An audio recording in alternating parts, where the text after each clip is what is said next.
আল্লাহর নবী বলেছেন রমজান মুবারকের এত ফজিলত, মানুষ যখন কোন ইবাদত করে আল্লাহ পাক সেই ইবাদতের নেক আমলের সওয়াব 10 থেকে শুরু করে 700 পর্যন্ত বাড়ায় দেন। 10 থেকে শুরু করে 700 বাড়ায় দেন, ইল্লা সাওম, রোজা ছাড়া।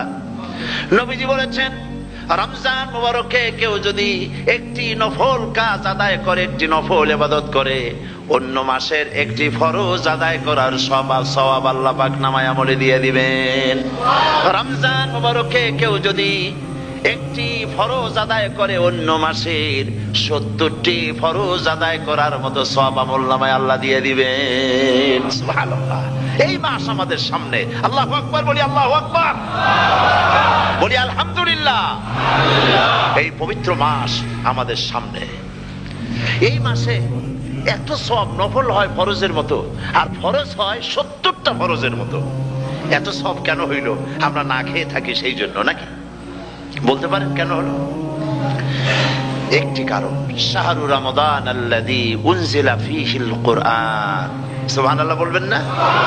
এই রমজান মাস হচ্ছে সেই মাস যে মাসে আল্লাহ রাব্বুল আলামিন কোরআনে কারীমকে নাজিল করেছেন।